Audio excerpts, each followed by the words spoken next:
O ano era 1962 e o médico militar, Alcido Vitek, passava aqui por essa rodovia para levar um soldado até um município da região.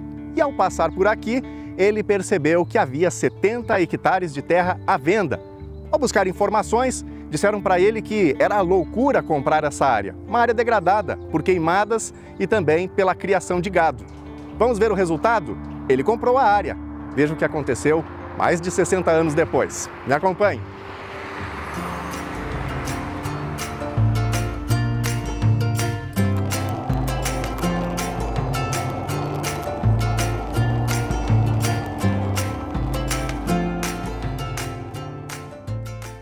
E decorridos mais de 60 anos, aquelas terras que eram consideradas improdutivas se transformaram no principal bosque privado do estado do Rio Grande do Sul. E a gente está aqui nesse lugar deslumbrante, o Parque Vitek, ao som da natureza. Provavelmente você de casa vai ouvir aí ao fundo também o som dos pássaros. Estamos aqui para bater um papo com o Henrique Vitek, que é o administrador desse espaço. Henrique, bem-vindo, muito obrigado por nos receber aqui, é sempre um prazer a gente desfrutar um pouquinho desse espaço. Obrigado por separar um tempinho para a gente. A satisfação é nossa, a honra é nossa de poder participar desse programa, na qual a gente procura sempre demonstrar o quanto o parque tem uma importância, não só a nível da nossa região, mas a nível do país e do mundo, né?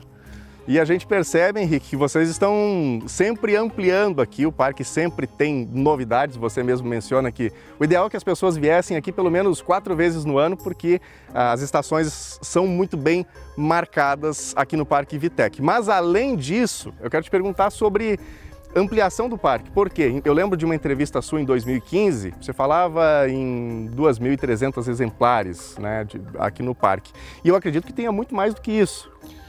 Hoje nós já estamos mais ou menos beirando os 2.700, né? Então um número bem significativo e para enriquecer mais e ao mesmo tempo ter algum atrativo. E uma das atividades que a gente tem feito no parque no que diz respeito é o fator acessibilidade, né? Então hoje todo o parque ele é com trilhas calçadas e que isso facilite mesmo após chuva, ou mesmo dia de chuva, é possível fazer a visitação ao parque. Bom, nós estamos aqui nessa bela paisagem, à beira desse lago, que é o Grande Espelho do Céu. Por que o Grande Espelho do Céu? Porque quando foi construída a primeira taipa dessa represa, ele era o açude grande, né? Só que ele era 1/3 do que ele é hoje.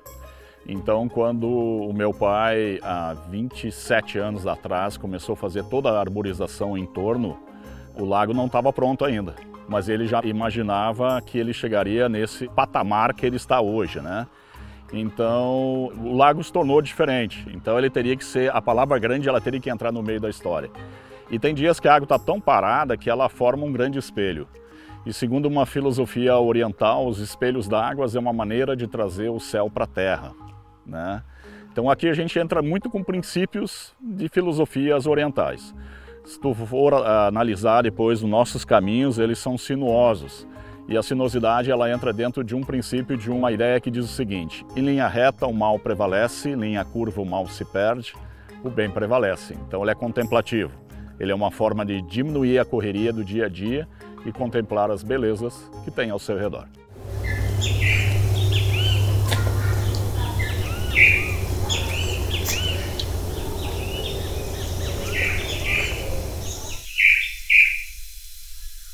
E Henrique, o parque ele está também numa nova era, porque as redes sociais vieram, talvez no passado isso não fosse comum, até porque as redes sociais nem existiam, e hoje a gente vê milhares de fotos do Parque Vitek nas redes sociais, no Google e no próprio perfil aqui do parque. Fala pra gente um pouco aí dessa nova era do parque também nas redes. O parque começou a entrar para as redes sociais através dos fotógrafos, em especial do pessoal de Santa Maria.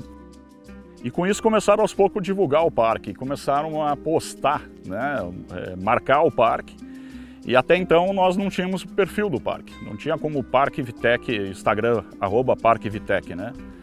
E por intermédio de um amigo, da qual a sobrinha dele trabalha com essa área, então ela ajudou a gente a implementar o Instagram do parque e a partir dali nós começamos a alimentá-lo, né? Então hoje já fecha 61.400 seguidores, né? Então isso sempre se diz, não é pouca coisa, né? Diz assim, acho que ele tem uma importância legal, né? Hoje se fala muito da palavra instagramáveis, né? O instagramável. O parque, ele, por si só, ele todo o seu espaço é. Então a gente nota assim o quanto a criatividade, seja dos fotógrafos, seja dos visitantes, sempre se descobre alguma coisa, sempre mostra um ângulo diferente do parque. E ele tem aquela história, né? Ele tem seus encantos, suas magias e é uma maneira de fazer com que o ser humano, nós estamos resgatando essa necessidade de ter esse contato com a natureza, né? A gente tem hoje muitas pessoas passando por problemas de estresse, de depressão, são as doenças do século, né? A vida ela está cada vez mais agitada, mais acelerada, uma pressão muito grande por resultados. E a gente viu até mesmo no período da pandemia o quanto espaços assim fizeram a diferença, até porque as pessoas não poderiam estar em ambientes fechados. Então o contato com a natureza naquele momento fez muita diferença. Como é que tu percebe assim o contato com a natureza, justamente para a gente arejar também as ideias, né? Sim, sempre que se fala que o pessoal diz, vamos recarregar as baterias, né? Então se viu durante o período da pandemia a necessidade desse tipo de contato. Era até uma forma de extravasar um pouco aquela agonia que nós estávamos vivenciando, né? Mas ao mesmo tempo a gente nota assim, cada vez mais e todas as gerações têm vindo ao parque. Quando foi no Dia dos Namorados, naquela ocasião, dentro do parque, se caminhava, tu via assim, mais de 80 piqueniques, todos os setores dentro do parque, né? Então isso é um espaço que as pessoas se sentem-se bem e ao mesmo tempo também seguros, né? Porque essa ideia de tornar o parque seja uma coisa assim, sinta-se em casa e de maneira aconchegante. O que é permitido hoje aqui no parque? Porque é um espaço de árvores, um espaço de ambiente, de natureza. Piquenique é possível, fotografias sem que não use fumaça, sinalizadores, porque isso sempre causa algum transtorno, né, por problemas de mau uso. Caminhadas, o pessoal vem. Geralmente o pessoal nos questiona muito se dá para andar de bicicleta. Diz, finais de semana é quase que meio complicado isso. Até por uma questão que as calçadas ainda são estreitas. No futuro a gente vai alargar um pouquinho mais isso. Mas a família vem com criança, com bicicleta, tranquilo, né? Então os pais com seus carrinhos de bebês fazem um passeio tranquilo também. Então sempre tem alguma surpresa, né? E no início assim, quando meu pai começou a fazer o plantio das árvores, era tudo misturado. E depois com o tempo ele começou a agrupar elas por características, né? Então isso torna assim, esse local que nós estamos é o local que predomina as plantas caducas, né? Que são caducifólias, plantas que perdem as folhas no inverno. Então o cenário que você está vendo agora é daqui mais 2, 3 semanas, dependendo da intensidade de calor, já é um outro cenário. Então por isso tem que ser visitado as 4 estações do ano. Bom, e o Henrique já me falou que a gente também vai colocar a mão na terra aqui nesse nosso bate-papo e nós vamos plantar uma árvore, é isso, Henrique? É isso, nós vamos plantar uma magnólia branca e meu pai sempre dizia que isso era um dos gestos mais nobres que o ser humano pode fazer, é plantar uma árvore. E vocês não poderiam escapar desse ato nobre aí, né? A magnólia ela é considerada uma planta pré-histórica, né? Então ela tem uma simbologia muito grande. E ela é uma planta que representa principalmente quase que a florada de inverno. E a branca ela é muito nobre, assim, ela é difícil de você conseguir. Mas também quando a gente consegue, a gente faz com que as pessoas especiais ajudem a plantar também, né? Muito e bom. Você é uma delas. Então, segura o bebê. Vamos lá. Meu pai sempre dizia, um dos gestos mais nobres que o ser humano pode fazer, então, é plantar uma árvore, né? E quando a gente planta, a gente vai dizer uma frase que meu pai sempre dizia, e eu continuo mantendo essa tradição. Então vamos fazer isso, né? Hora de colocar a mão na terra, sujar a mão aqui por uma boa causa. Vamos lá. Quando a gente planta, a gente sempre diz o seguinte, cresça, repete. Cresça, apareça, floresça, frutifique e embeleze esse lugar. Nada que a água não limpe, né?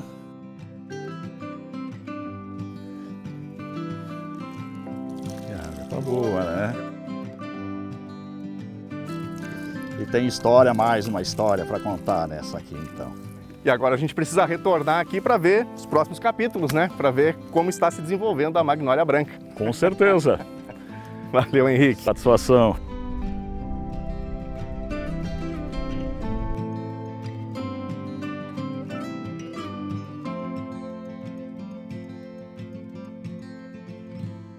Eu sei que há um certo conhecimento entre famílias, entre a família do Henrique e a família de um ambientalista muito representativo, não apenas para o Rio Grande do Sul, mas para o Brasil e até mesmo para o mundo, que foi o José Lutzenberger. Qual que foi esse elo aí, o conhecimento que houve entre as famílias, Henrique?